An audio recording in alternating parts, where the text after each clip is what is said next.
Assalamualaikum warahmatullahi wabarakatuh. Perkenalkan, nama saya Barkah Hadi Ananta dari kelas 10E8. Halo teman-teman, pada kesempatan kali ini saya akan membahas tentang Daulah Umayyah di Damaskus, salah satu kekhalifan besar dalam sejarah Islam. Pembahasan ini meliputi sejarah berdirinya, perluasan wilayah, sistem pemerintahan, dan tokoh-tokoh penting, serta penyebab runtuhnya Daulah Umayyah. Sejarah berdirinya Daulah Umayyah. Daulah Umayyah didirikan oleh Muawiyah bin Abi Sufyan pada tahun 661 Masehi. Pendirian ini terjadi setelah berakhirnya masa pemerintahan Ali bin Abi Thalib yang ditandai dengan konflik internal di kalangan umat Islam. Muawiyah sebelumnya menjabat sebagai gubernur di wilayah Syam dengan kekuatan politik dan dukungan yang dimilikinya. Ia kemudian diangkat sebagai khalifah dan mendirikan pemerintahan baru yang berpusat di Damaskus. Berbeda dengan masa sebelumnya, sistem kepemimpinan pada masa ini berubah menjadi monarki atau turun-temurun, di mana jabatan khalifah diwariskan kepada keturunannya. Selanjutnya kita ke perluasan wilayah Islam.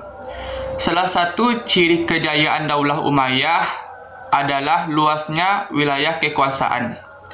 Pada masa ini, wilayah Islam berkembang sangat pesat hingga mencangkup 3 benua, yaitu Asia, Afrika, dan Eropa. Di sebelah barat, wilayah Islam hingga Afrika Utara dan bahkan mencapai Spanyol atau Andalusia. Penaklukan ini dipimpin oleh Tariq bin Ziyad. Sedangkan di sebelah timur, kekuasaan Islam mencapai wilayah Asia Tengah hingga pembatasan India. Perluasan ini tidak hanya membawa kekuatan militer, tetapi juga menyebarkan agama Islam dan kebudayaan ke berbagai wilayah yang baru.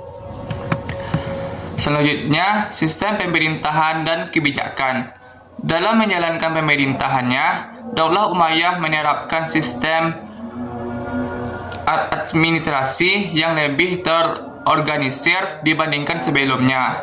Beberapa kebijakan penting yang dilakukan antara lain menjadikan bahasa Arab sebagai bahasa resmi administrasi negara, mencetak mata uang sendiri sebagai simbol kedaulatan, membangun sistem pos komunikasi untuk mempercepat informasi, mengembangkan infrastruktur seperti jalan, masjid, dan bangunan pemerintahan.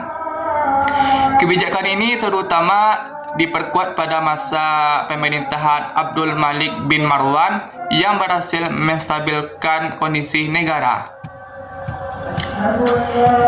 Selanjutnya kita ke tokoh-tokoh berpengaruh. Beberapa tokoh penting dalam Daulah Umayyah yang memiliki peran besar antara lain.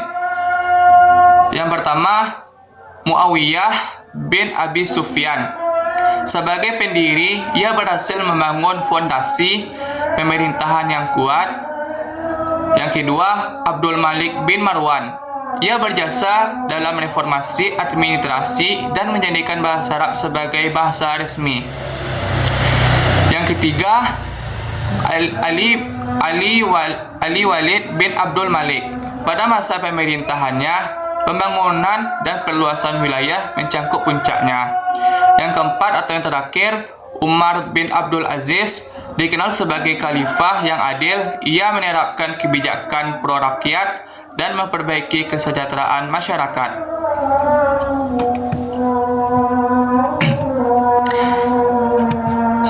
Selanjutnya, penyebab runtuhnya Daulah Umayyah. Meskipun pernah mencapai kejayaan, Daulah Umayyah akhirnya mengalami kemunduran dan runtuh. Beberapa faktor penyebabnya antara lain, yang pertama, konflik internal. Konflik internal dan perebutan kekuasaan dalam keluarga kerajaan. Yang kedua, ketidakpuasan dari kelompok non-Arab Mawali yang merasa diperlakukan tidak adil. Yang ketiga, gaya hidup mewah sebagai khalifah yang menimbulkan ketidakpercayaan rakyat. Yang keempat, yang terakhir, munculnya gerakan oposisi yang kuat, terutama di Bani Abbasiyah. Akhirnya pada tahun 750 Masehi, Daulah Umayyah runtuh setelah dikalahkan oleh Bani Abbasiyah. Penutup. Sebagai kesimpulan, Daulah Umayyah di Damaskus merupakan salah satu kekhalifahan terbesar dalam sejarah Islam yang berjasa dan memperluas wilayah, mengembangkan sistem pemerintahan, serta menyebarkan kebudayaan Islam ke berbagai penjuru dunia. Dari sejarah ini, kita dapat mengambil pelajaran bahwa kekuatan sesuatu pemerintah tidak hanya ditentukan oleh luas wilayah, tetapi juga oleh keadilan dan persatuan. Sekian penjelasan dari saya. Semoga bermanfaat. Wassalamualaikum warahmatullahi wabarakatuh.